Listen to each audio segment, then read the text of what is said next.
White guy says to me, I must call him Bus. I'm like, no, but I know your name. I can't call you Bus. It was not BEE. Yeah. We were entrepreneurs. We were entrepreneurs who happened to be black. Yeah, sure. And knew our worth. I wasn't interested in being rich. I was interested in being impactful. Yes, in 2025, we are now 95% clearing of pit latrines. Only in 2025. We shouldn't be there. And we celebrate it like it's a massive And we celebrate it like it's a massive achievement. We celebrate the cleaning of a street as a massive achievement. We celebrate the covering of a pothole as if we have just changed lives.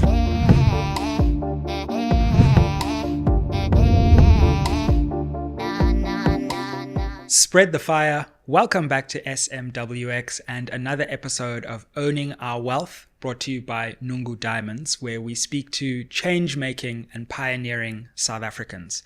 Today, I am extremely excited and honored to be joined by Africa's branding genius.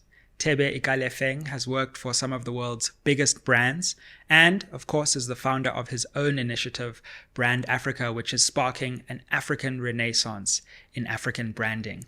He also babysitted me when I was less than 1 year old. He's someone who I have great respect for, and I'm so glad to welcome onto this show. Ndade, thank you for joining us. Thank you for inviting me, Sizwe. Good to see you again. Do you have any stories of babysitting? There can't be any scandals. In a few months, honestly, you couldn't speak for yourself. It's amazing. Yeah, I mean, you were in Barnato Hall where my mother was the warden, and she has so many stories of you and what an amazing person you were. So, and Barnato was interesting at that time in South African history as well, because it was the first co-ed and the first mixed race dormitory in the history of Wits University. Because remember, the blacks used to live at Men's Rest near Baragwanath, and then and everybody and the residents were never mixed. And so that was a very pioneering time, actually, interesting time rather at that time. You know, West, we were on the West campus, which was law, education, commerce, mostly white, and then the others on the other side. But no, it's interesting time. I loved it. I mean, your story, which you've chronicled in your book, The Traveler, is a fascinating one. And I learned stuff about you that I didn't know before. You grew up in the shadow of diamond mines in Kimberley. And talk us through some of your earliest memories about what it was like growing up in Kimberley at that time.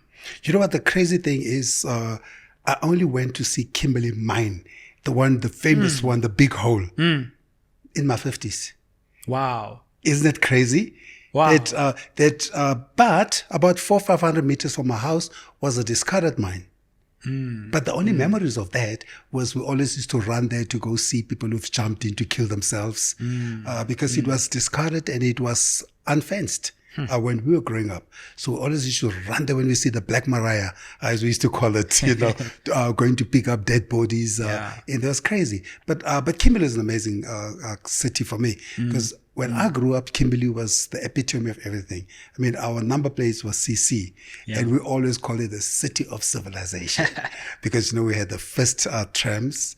We had the first street lights, I think, in the world. And of course, the diamonds created everything. You know, Wits University, where you are, was started in Kimberley. You know, I learned that from your book. I didn't know that. Did you not know that it started in Kimberley? Yeah, and then it shifted across to Joburg. So I grew up in a city which for me was always a city of firsts and in a way shaped my mind as well as pursuing firsts, if you will, or rather being first at doing something. That's how I grew up. I mean, but I'm a typical township kid. I mean, I grew up in Khaleshi where, and I went to school at a Christian Brothers College called St. Boniface.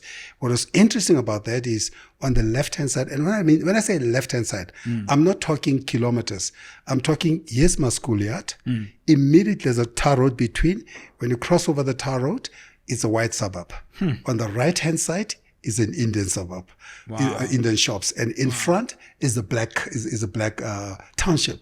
That's how I grew up. And of course, our classes were taught by, in high school, was mostly white Irish teachers and some black teachers. So a very interesting school and a time and environment, and for people like myself, because it was part of South Africa. I mean, it was a microcosm of South Africa, if you will, because South Africa is a country of contradictions, and I think Kimberley was probably the epitome of those contradictions. Yeah, absolutely. But that's how I grew up. I mean, I grew up in a family where I grew up with my grandmother, which also it's a typical South African story with migrant parents, but my mother was studying for nursing away, so it wasn't abandonment of anything. It was studying for nurse. The father I never knew. But of course, you probably read in the book. Absolutely. I found out only at the end of the book. Yeah. Like everybody else. When I finished the book, just before I published it, I found out who the native is. Wow. I mean, that must have been quite a moment for you. And it's brave of you to go there, because I think within your generation, there's quite a lot of silence about the traumas of the apartheid experience, whether that's within families or even just the direct experience of racism, which you mentioned, and you go there. Well, I go there. I mean, and I couldn't not go there because it was part of our experience. I mean, I think I chronicle in the book how I was standing in line at Edgar's to go pay for my mother's accounts, clothing account. It's just it's so chilling. And there was a white woman in front, and there's a burly white guy behind me, an Afrikaans guy. And I don't know, from nowhere the man says, "Get off the missus's back." I was like in Afrikaans, I'm like, what do you mean I'm on top of the missus? He says, get off of the missus. I'm like, what do you mean? I said, the woman is in front, I'm back in line just like you. Yeah. But I was a bit precautious as a kid. I was pretty much like that. I used to challenge pretty much everybody else. I'm glad you know, so to work in garden. So I worked in a garden, not because I needed to, but because all my friends were working in garden. And I said, that's what we do. If you want to raise your own money, your own pocket money, so I work in a garden. Not far from my school. What's so crazy is that it was actually the same street as my school. On the white suburb I told you. Just like maybe a kilometer or so down the road in Collins Road. And I used to work there and in garden. And then I switched work to another place. And I quit probably my last days working garden. And I was like 14, 15. My last days of working the garden is when the white guy says to me, I must call him Bus. I'm like, no, but I know your name. I can't call you Bus. He says, no, you will call me Bus. And that was sort of the end of that relationship. And I probably never went back to working gardens anymore. Yeah. And I thought it was fun because I wanted to raise my own pocket money. I wanted to buy whatever I want. But to South Africa, man. South Africa was interesting because you had all that, and then you had the rest of the country, including South Africa, at obviously trying to deal with the challenges of apartheid to change the country to the country we hoped we would be today.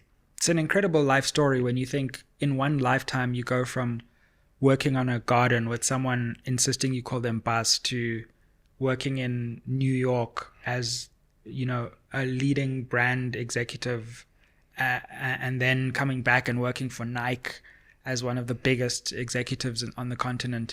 I mean, the one thing that strikes me about your generation is the breadth of your lives.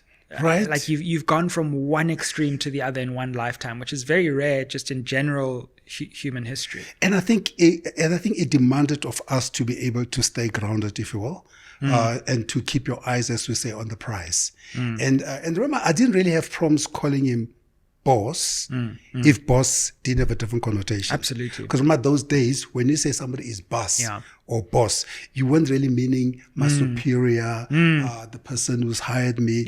It had too many that it had discrimination connotations, it had suppression connotations. So that's how I interpreted it. I interpreted this man has given me a job now, but now he sees me as somebody that is suppressed or somebody is supposed to be suppressing. And when I said that you have to stay grounded in which the history of many of most South Africans of our generation is, remember, you still have to go through that while in your mind processing where you can go. And at the same time, lucky for me and a few others, we got opportunities to go study overseas. And I ended up in a school I've never heard of, but I got to find out then, because all of us heard of Oxford, Harvard, Cornell, and all those. And I think it was like an inni mini mo. You end up here, but it was a Jesuit school. I went to Catholic schools my whole life. I'm Catholic, so I think when they were giving away scholarships, they looked at what appropriate, and I ended up there, and I ended up working for Colgate when I finished. Absolutely. I mean, tell us about that journey of, because we've spoken a bit about Wits, but then as you say, you go to study overseas, and then you get this big break where you go to work for one of the biggest brands in the world, and you speak in the book about how suddenly now you're in this apartment like overlooking the UN complex and the suits, and I mean that must have just been from Kimberley to there, I mean that must have been quite incredible. Even for successful South Africans, often they've been successful within South Africa, but you're literally now at the apex of branding in the world in like the space of the first 20, 30 years of your life. Well, I think the thing about me which just stayed consistent, and people say that about me, is I was always self-assured. I was always clear about who I am and what I'm capable of. I was never short of that part of confidence. Even when I arrived in the US, they used to say to me, the students, they used to say to me, you don't even speak like us, because I never picked up an American accent. They say, you don't even speak like us. You're going to struggle to make it here. I was like, well, let's see how this goes. Des, my friend, and I, we always used to say, you two, Des will run signature. Always says, you two look like Princess from Africa, I think it was around the time of Eddie Murphy's book. Oh, right. Murphy's movie. Yeah, Coming to America. Coming to America. So it was around that time. They're like, you two look like your princess from there. Because we understood one thing as well around that time is we presented ourselves well. Sure. Because we didn't want to create a narrative of struggling Africans. Because how you think of yourself determines how people respond to you. True. So, and when I finished my MBA then, because I did my undergrad and my MBA, when I finished then I applied to, I must have done 80 applications. And I only got one positive response. I think it was 79. Now you mentioned the trauma. I had to lick those stamps. It wasn't just an email. It was just an email. I had to write them by hand because those days you weren't typing much. You were writing and you're licking the stamps. Pay for the stamps. Go post them. And I got a scholarship. Not a scholarship. I got a break in brand management for Colgate Palmolive. Yeah. And it was quite interesting because I always thought when I arrived at Colgate, I dressed well. That's what I said. Sure. Matter of fact, I still have pictures. So it is on record that I actually did dress well. Even by the time, but then I met my mentor then, Phil. Phil Berry. Was quite interesting because I arrived 3 weeks before I start. 3 weeks before I start, they put me up in the Corinthian 44th floor. Incredible. I can see Chrysler buildings. Now, that's some of the premium brands of America, iconic brands. I see the UN, the United Nations. Where I was just very interesting because in America it's got a few streets. You've got Fifth Avenue, which is fashion. You've got Park, which is corporate, and then I forget the advertising one. What's it called? So you got those streets which are known for the big brands. So I happen to be at Colgate Palmolive. We grew up in South Africa in Kimberley, teaching us how to brush our teeth out of trucks. They said this is how you brush your teeth, and you have the Colgate smile. So everything became Colgate to us. Now I ended up at Colgate, which is interesting. But what's interesting as well, before I came in, and Phil now happens to be black. Phil happens to be black man, married and with children, young children. And I think, African Americans at that time had an interest in South Africa, had an interest in how can we help our brothers from the motherland and so it was that type of thing. And so he saw me 3 weeks before. He used to walk around with me in New York, just buy me books. He says, you must read this. The Wretched of the Earth by by Fanon. You must read this, The Richest Man in Babylon. It's interesting. You just buy me books. Buy me books, says, you must read this. Then we go shopping. It's like, you must buy your suits here. And he doesn't say anything yet. He just, you must buy a suit here. So we go buy a suit. He says, you must get yourself fitted for shirts and ties here. Go to the place. I'm a student. I've just finished varsity. I'm using a credit card. I'm swiping my American Express student card, buying all these things. And then closer to the time of me starting, and he says to me, I'll tell you what, Thebe, you're going to arrive at Park Avenue, 300 Park Avenue. You're going to be one of the very few blacks who go up that elevator. And he says, when you arrive there, I don't want them to judge you based on how you look. I want them to judge you based on how you think. So what we do, we're going to eliminate all these things. We're going to try and fit in for how successful executives look like. And that's sort of what formed how sort of I present myself in the corporate space now. But it was interesting to be in that space because it was one of the biggest brands in the world. Still is. Still is one of the biggest brands in the world. And for a South African, it was a good time for me, I think. What was it like having had that important global experience when you came back to South Africa, right at that crucial moment when our country was experiencing its democratic transition? So I came back to South Africa just before the elections, just before the 1994 elections. And it was so interesting because I came to the South Africa I actually left behind. I didn't come to a different South Africa. And I remember, because they were not used to, quote unquote, blacks like me. And when I walked in Boksburg, I was in Boksburg. And I wear suits. Most blacks just wear chinos, jeans, and techies, whatever you call it. They work in the factory. There's one senior black person, Walter Skosana, in HR. The rest of them, because they always put us in HR, the soft stuff. Deal with your people. Because it's a factory, so mostly, And but the rest of the guys, some guys had like double degrees, but they're working junior jobs, and so they just couldn't deal with me. They couldn't deal with the fact that I'm exactly who I was when I left, which is very, very independent thinking, very confident in how I express myself, what matters. Now, remember, there's a guy who arrives from the US and tells the people in South Africa, I'm not going to live in a township. They're like, what do you mean? I said, well, you have to get me an executive apartment. I'm not going to live in the township. I grew up there. I didn't live so far to come back to a township. That was very interesting at that time because now they put me up at Bruma. At that stage, Bruma were the premium executive apartments in South Africa. Then I said, I'm not taking a taxi.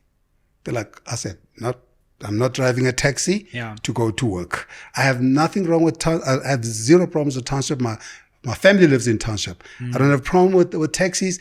Most of the people I know drive taxis, but that's not how I see myself. So you can remember I was challenging the system, if you will, because we're not used to that type of thing. And I remember, the marketing director one day said to me, well, if you don't like it, you can get out of here. I'm like, slow down, bro. I'll be leaving when I'm ready. Right now, I'm not ready. I'm here now because I'm transferred to Colgate to South Africa. So it was very interesting because South Africa had not quite changed. And I was here challenging the system in an interesting way without fighting. I was not an activist, by the way. I've never thought of myself as an activist. I've always thought of myself maybe as a pro-activist or provist, if you will, always thinking forward about what matters, what's important. But that time, it was, quote unquote, the first black era. If you will. It was the first time black people were coming back to South Africa, coming into opportunities they were generally excluded from. So that time was very interesting. And I wasn't processing it that way, by the way. I was just mostly processing it what I think is the right thing for somebody like me, like them to be going through. That's how I saw myself. Uncle Thebe, the self-worth that you brought to your work and your life, even from back when you were telling the person who was employing is a loose term that you're not going to call them boss. There was a certain self-worth that you brought to the world, which is important, and which Apartheid tried to strip from black people. And so where did you find that sense of, I am worth, at least equality with everyone else? Right. And how did you find the confidence to assert that? I think because I grew up in a home which did not dictate what I should be, but allowed me to express myself. I mean, I'm the guy who, by the time you were 15, 16, I'd already gone through piano, I'd through violin, I got chess, choral. That's pretty much tennis. And every time I start something, I was never told, you can't be this. It was always says, I guess this is where we are now, so we go with this. In a way, when I look back now, I think it sort of built some sense of confidence in who you are. I mean, I didn't grow up in a house of academics and activists, which one would have said, oh, he picked it up from the family. The only thing I picked up was my mother was always top of the class. So and the teachers will always say, oh, your mother was smart. She was the top of the class. So subconsciously, I think that sort of plays a role in how you see yourself or what you expect of yourself. And going to a Catholic school, which in the context of everything else around the country, you're in a school where you're taught by mixed people, by whites and blacks and all those. So I think, and they never looked at us as you're black. They just looked at us as you're a student. Of course, they had to teach us out of a Bantu education curriculum because the system says if they're black, they'll learn Bantu education. But I think that those contradictions and all those, they didn't sort of confuse, rather they affirmed in me this, or they gave me the confidence to be myself, because I was treated as a, if you will, a capable person rather than incapable. Because now remember, if you are working for someone who reminds you are incapable, or an environment that says you are incapable, it also plays away in your consciousness. So now straight from home, I'm capable. I'm allowed to move, to find myself. And in the school environment, I'm treated as a smart person, a capable person rather. And I think in a way, those all helped to shape the type of person. So by the time I arrived at WITS and I went to Marquette in the US and all those, I was already well formed. But I will not discount the fact that we are not all created equal. I'll not discount that. Sure. I'll not discount the fact that some of us, there's some kind of a destiny or are you with me? Where we would be something or somebody who then will represent something and become the leading light, if you will, for others to follow. So I can't discount all that. I think it's a combination of that. Fam, before we get back to the episode, we just want to let you know we have a big goal on this channel to build this community to 1,000 members.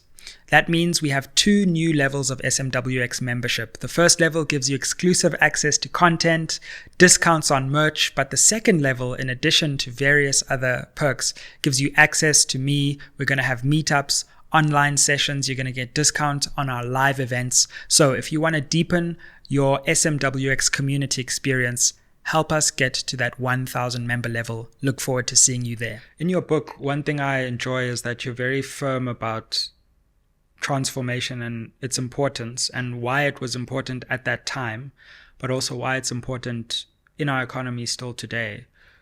Talk us through, I mean, even though you were an executive in the US and you had all the credentials, you nonetheless think that the principle of transforming our economy, especially to bring people who are racialized as black into the economy deliberately, is essential. Well, and the way I traveled that journey, as I've said, was not as an activist, was as an equalist, if you will. Sure. And the way I looked at it, whether it is, and I also looked at it from my area of expertise. Yeah. So, because I always believe, I think Mother Teresa says, each one of us must do what they can with what they have where they are.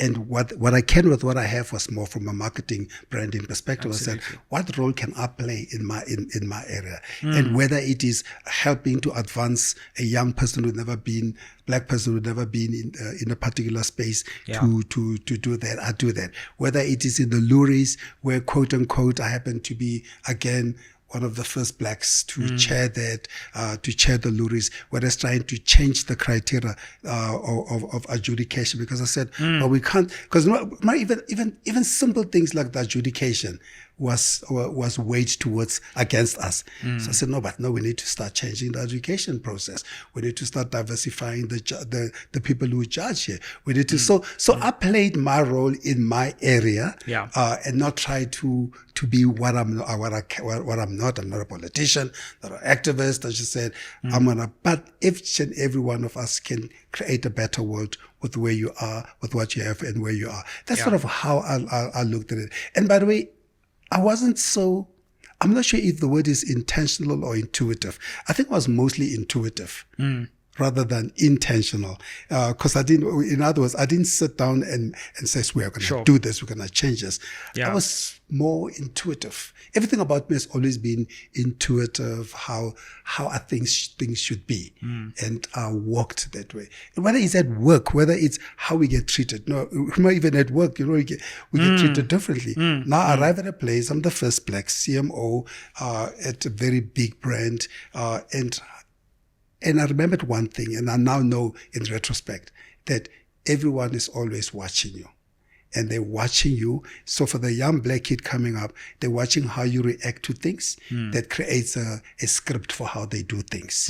And when I look back at it, I says, oh my goodness, so I didn't realize, because when I speak to people now, very high profile executives, CEOs, CMOs, and all those, they always say to me, we watched you, and we wrote, and we understood that's a script of how to be successful, or how to play in this space. Yeah. And because we don't see that, and we don't wake up in the morning and says, I want to be an example for Sizwe.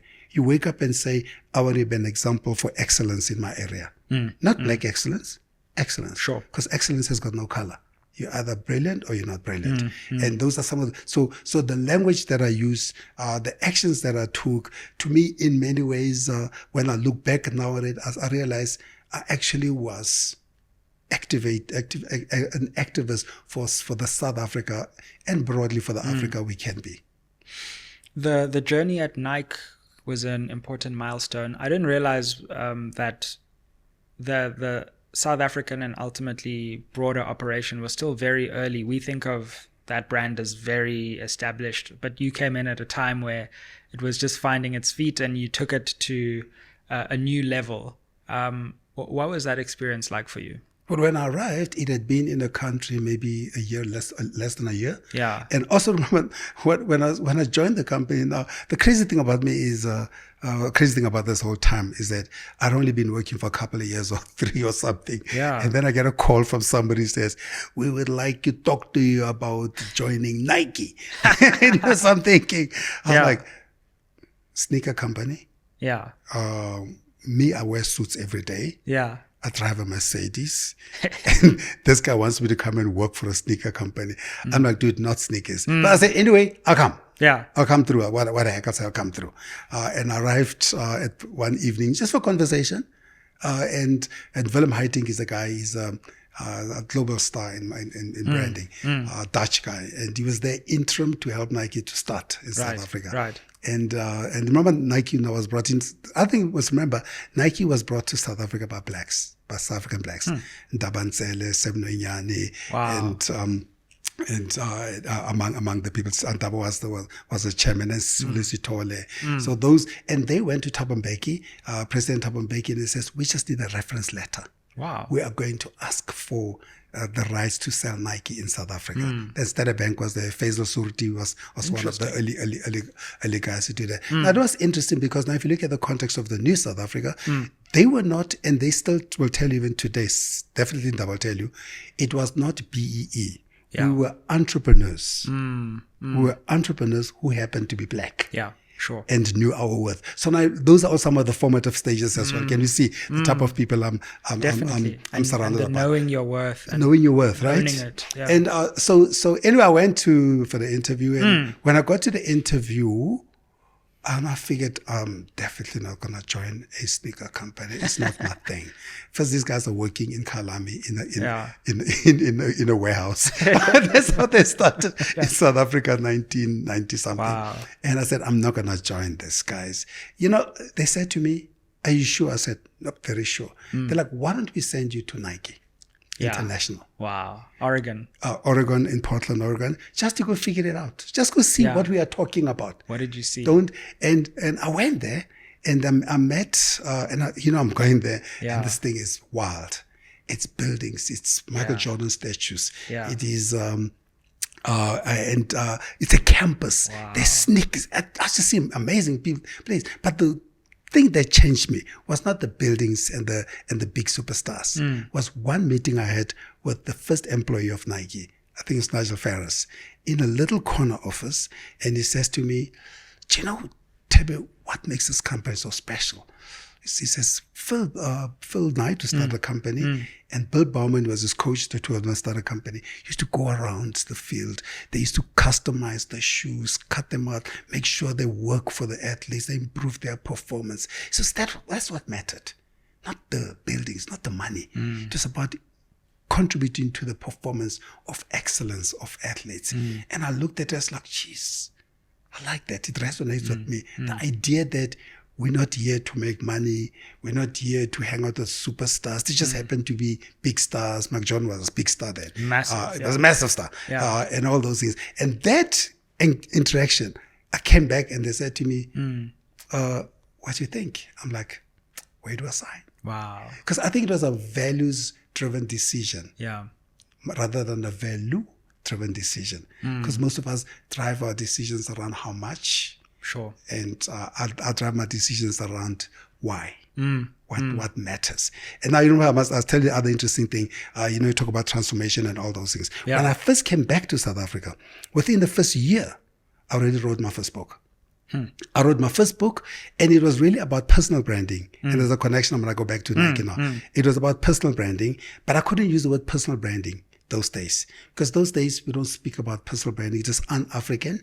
It is seen to be self-promoting, and I just call it conquer the job market. And I said, I'm going to help other fellow South Africans like myself to understand how I stood out in the US and how they can stand out in the South Africa in terms of how they write, how they present themselves, how they interview, and how they do all those things. And the book was wildly successful. I didn't understand. I mean, I just, remember there's a time when everything is new for us. Yeah. We are now competing for opportunities which we never had. And which we never knew we can get.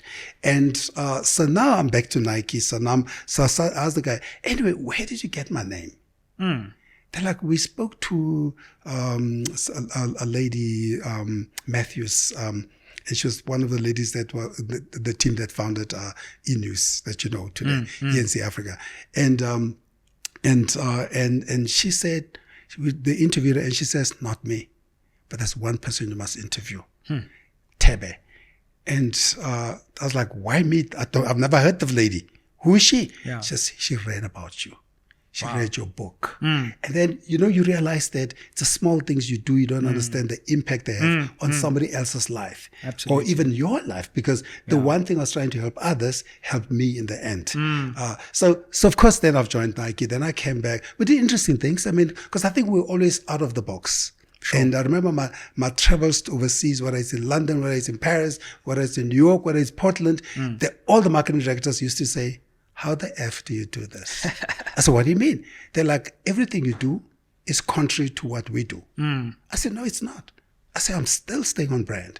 It is still what Nigel Ferris taught me, which is your brand must always speak about how we improve the performance of athletes. And then something else I learned from the former vice president of Nike then for marketing, always say, you must always understand the people's passions for the sports that they love, whether they play or whether they support. So you combine performance and passion, and those two things. I said, no, we're doing the same thing.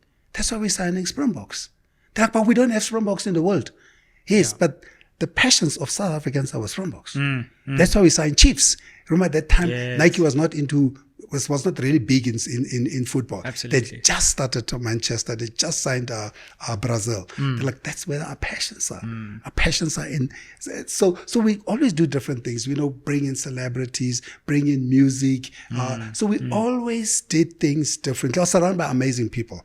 So I was the younger one of them all. I found a couple of, they're all a bit older than me, but they were wiser than me, but I worked 10 times harder to keep up. It's an incredible story, and there's so many more nuggets in the book about those years within corporate South Africa. You went on to many other places, but I want to come on to another era in your life, and this is the era in which you're currently in, which is the evangelist for the African for the African brand. It seems as if over time, having worked with these global brands, you started to think more about, well, what about home? What about Africa? And what about the fact that we're willing to spend thousands of rands and even dollars on European brand names? But when an African luxury brand or any brand comes along and says, what about us? We say, no, there's no way we could invest in that. And you've said about trying to change our perception of the African brand. Where did that come from? When I left Nike, I went through incredible transformation, personal reflection. Because when I left Nike, I was known as the guy who wore a suit every day where everybody is wearing sneakers and jeans. Yeah. And when I left Nike, and I was the guy who was always invited, GQ Best Dressed. Whenever there's something interesting, I'm there. But when I was leaving Nike, I started asking myself, surely that can't be what I'm known for. Surely that can be my contribution to South Africa first, maybe Africa later. I didn't even think that far. But I said, surely I must add a bit more value to what I do. And when I left, when I started a brand leadership, which is a brand advisory, at that stage, there were no blacks who had branding agencies. And I remember people they used to say to me, oh, but you know, Thebe, if you go into branding, you're just going to end up blowing balloons and having parties. That's what black people are supposed to be doing. The big stuff is done by the big white agencies. You just have to blow up balloons, organize parties, call government people. That's what we do. And I thought myself, that can't be what I'm going to do. That's why I never ever did any deals with joining white agencies or getting them to partner with us. I mean, I had those type of things. I mean, I remember the one big brand in South Africa, movie brand. They interviewed, they brought us. They says, "Hey, we'd like you guys to do some work for us." I was like, "Yeah, we're excited. I mean, this is a big brand. Love to do some work." For the brand and the guy, I think it's the clinical, but I'm sure they know themselves. And they said and they said to us, those days movies were big. And they said to us, we have Andy Rice, who's a superstar branding guy, the late Andy Rice, doing the big strategy. We want you, Thebe, and a couple of your new black agency. So I said, we're not black. Which is a branding agency, just happened to be run by black people. And they said, we want you guys to do the black strategy. How black to get stuff. Black people to come to movies. I said, but who's doing the big work? Because that's what I'm interested in. That, Andy's got that. You just do the black people. Just do you deal with the people. In a way, right? And I said, it's not going to happen. What do you mean? I says, I'm not going to do it. I said, and remember, I'm just starting out.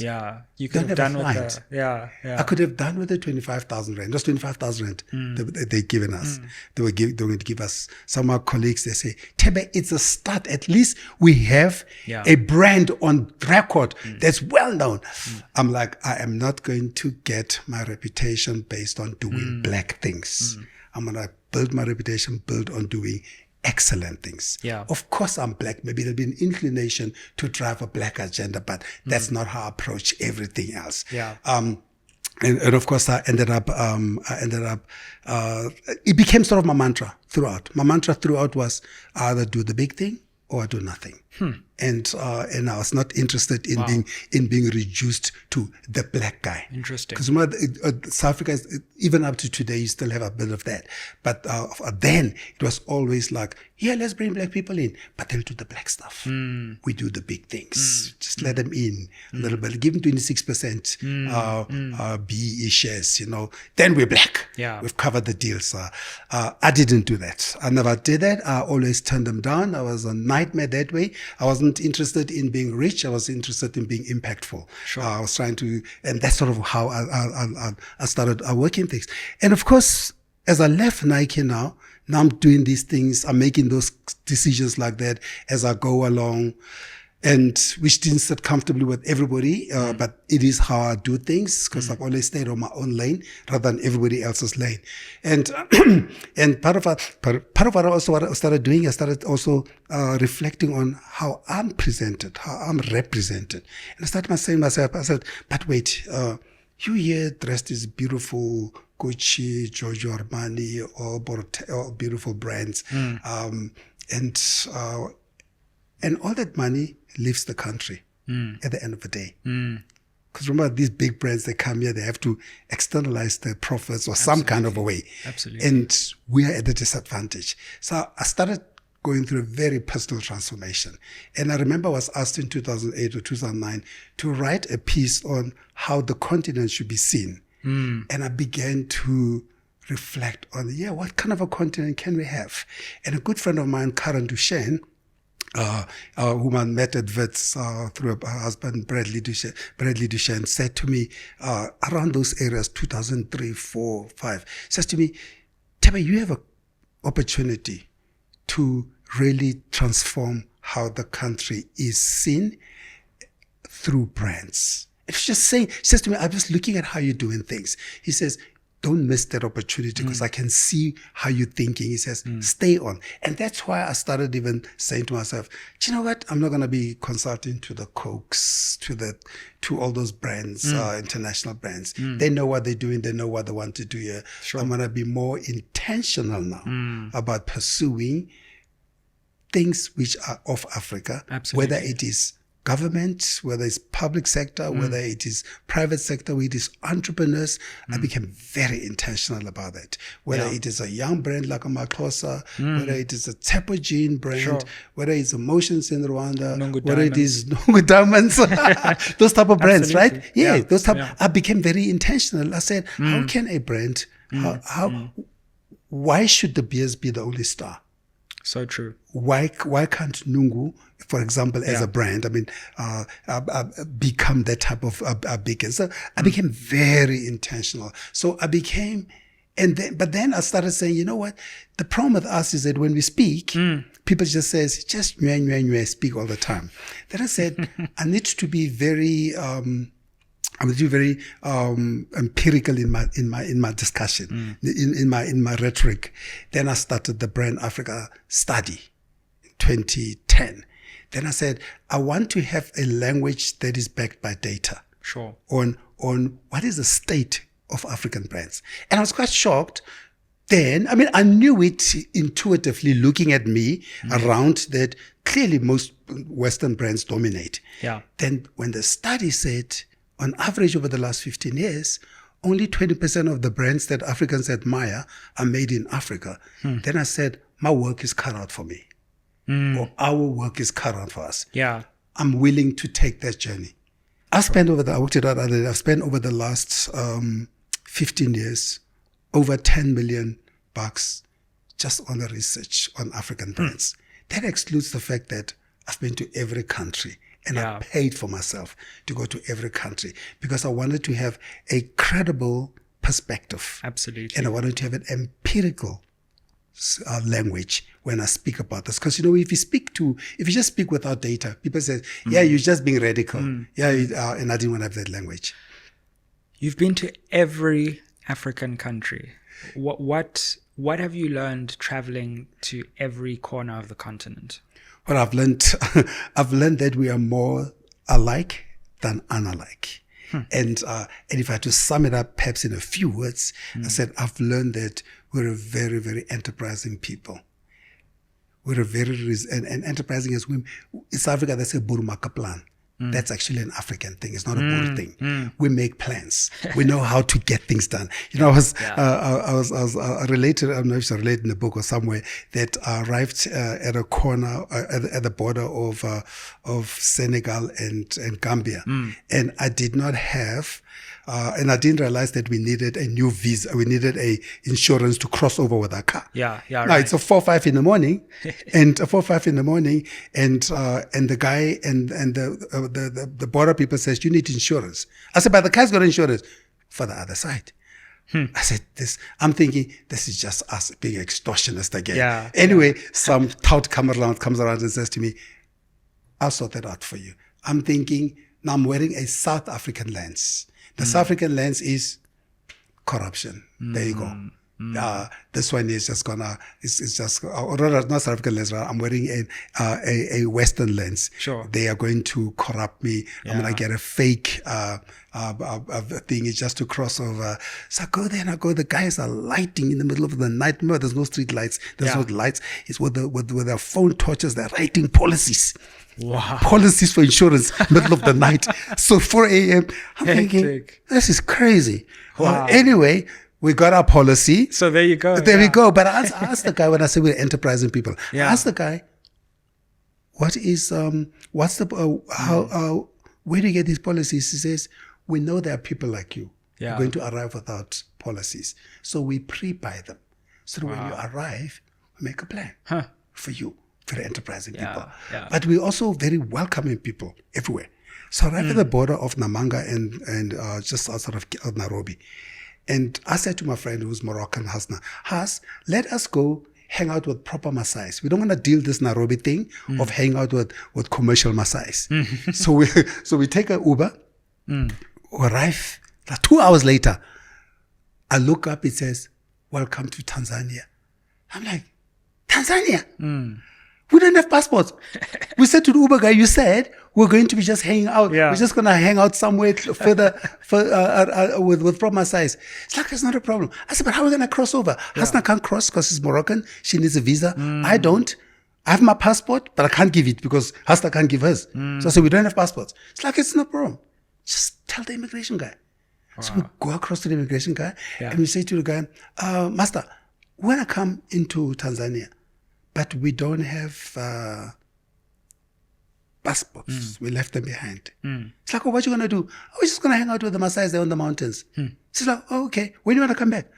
We'll come back today sometime. Okay, go across. Wow. So it spoke about two things. That's the type of people we are. Absolutely. And everywhere I've been, by the way, I've eaten at somebody's house. I've made new friends because we are a very welcoming people. We're a very welcoming people as a continent. So if you map out the continent across, you're gonna see we're very enterprising. We're very welcoming. We have that thing we call Ubuntu.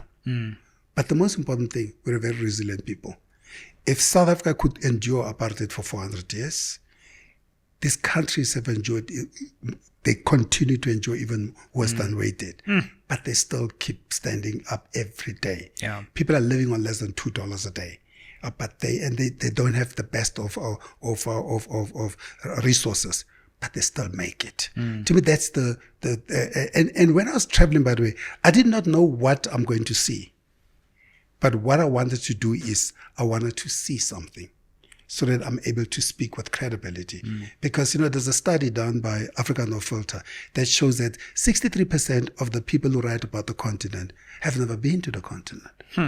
So I didn't want to be one of those people. Yeah. I didn't want to speak about Africa on hearsay.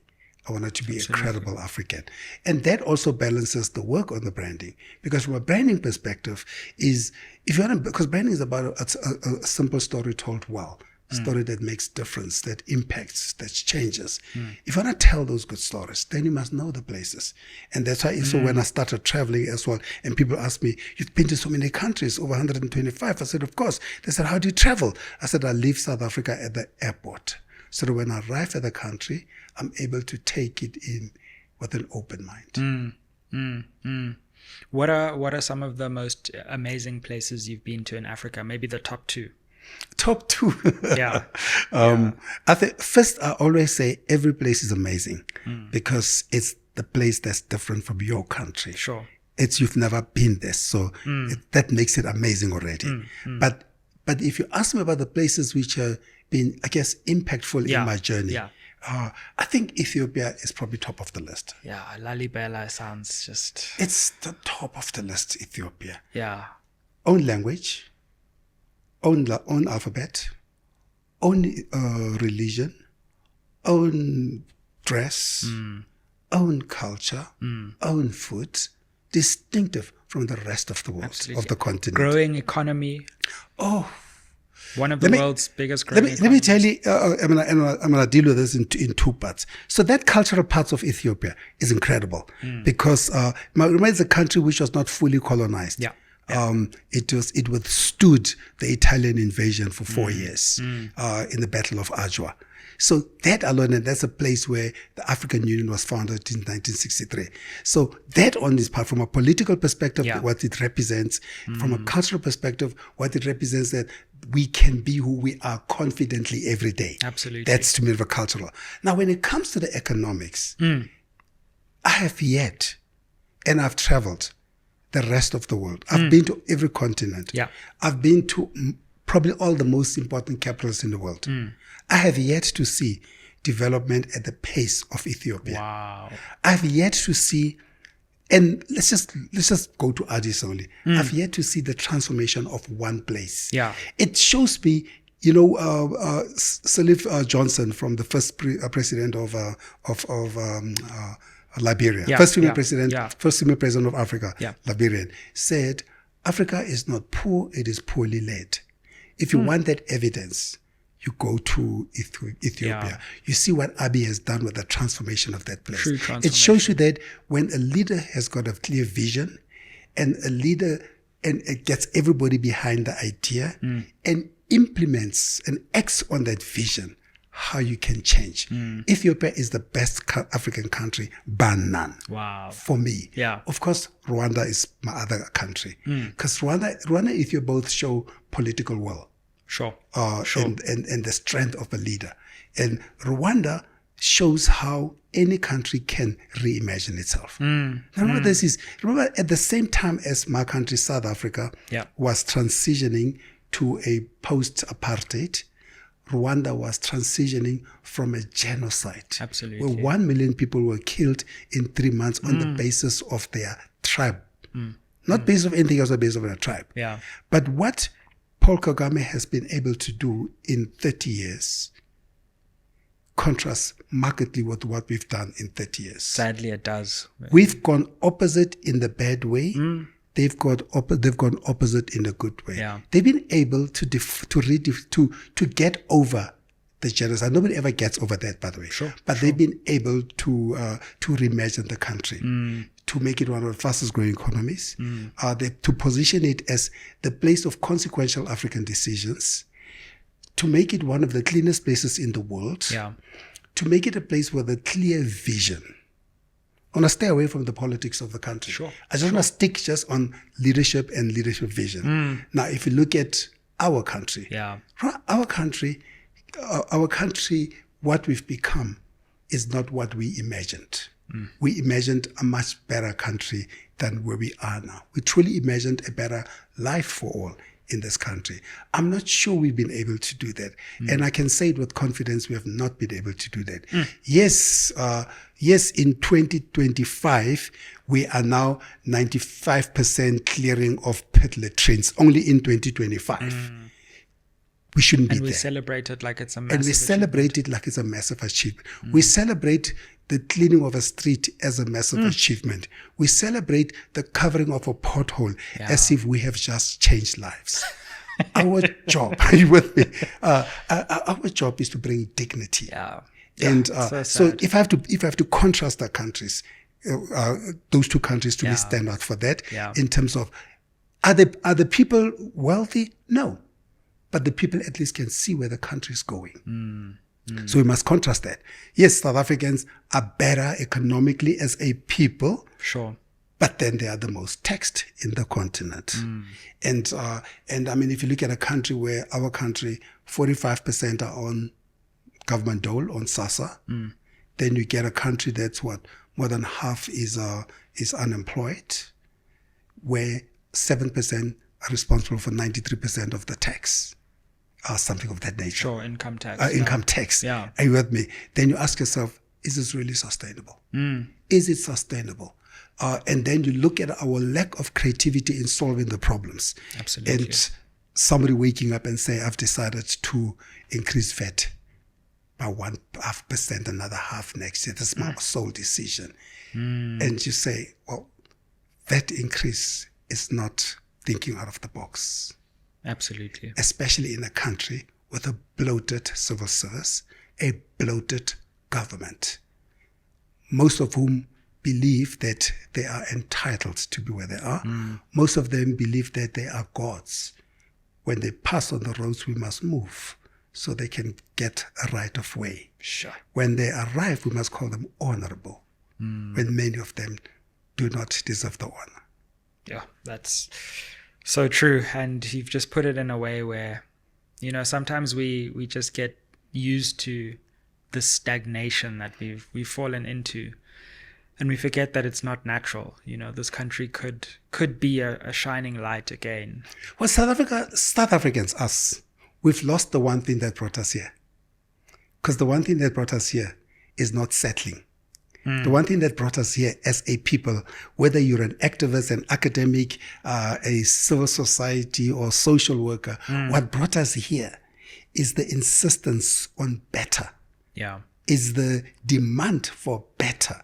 Because we saw ourselves in all the years fighting colonialism, fighting apartheid, we saw ourselves as people who are dignified, who deserve a better life. But we've lost that. We've now become, we've now accepted what happens. So you see, we're going to go to Twitter. We're going to write things on Twitter. But we're not going to go to the union building to demand the change.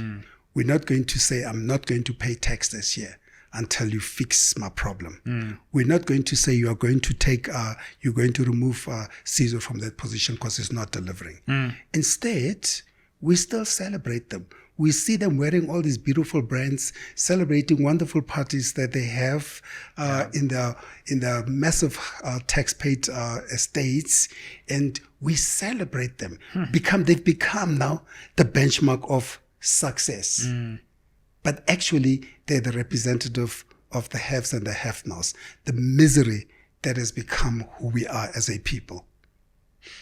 If there was one thing you could change about our country, what would that be?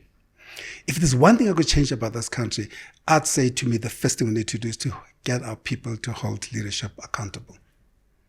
I think that's the one thing. We've become docile, we've become accepting of the status quo. That's the one thing. Yeah. That's what I do as a people. If there's one thing I would do from a leadership perspective, I say, could you please have a clear vision? Can you define the vision for the South Africa that we want? And it must be a vision that will bring back dignity to the people, a vision that we can all believe in. And can you surround yourself with the people who are going to deliver on that, not the people that you owe a favor because they got you there. See, I think that's a mistake that we have in this country. It's our country. So, and we must speak about these things as we must get them done. Thebe Ikalafeng, it's been an honor. Thank you for being forthright in your views. Forthright. But also sharing your story with us and giving us insight into your life, especially the early years that many people might not know so much about. So thank you for the work you're doing on African brands, on this African podcast, supported by an African brand. African brands. We must. We have to give Nungu credit for what they're doing here, and that's what you do. You know, the One Bank has got a beautiful line. Your story matters, and I think what you're doing here is bringing these diverse stories of South Africans and Africans. Absolutely, because they all matter. Because that's how we're going to be better. Definitely. And, you know, I mean, we're so used to seeing African leaders on international platforms that aren't our own. And part of our goal and dream here is to say, no, we're going to speak to you on an African-owned platform. Ngugi wa Thiong'o said it so beautifully. Until the lion learns how to tell its story, tales of the hunter will always be glorified. So we should tell our stories. Absolutely. And to me, I want to congratulate you on this platform. 2 million views a month is incredible. Thank you. So, and in a country of people who are looking for other stuff, inspiration and all those, to me, this is one of those contributors. It's been an honor having you. Honor. Thank you so much. Thank you for joining us. Help us reach that next milestone of 250,000 subscribers. Once again, shout out to Nungu Diamonds for bringing you this series, Owning Our Wealth. Like, share, comment down below.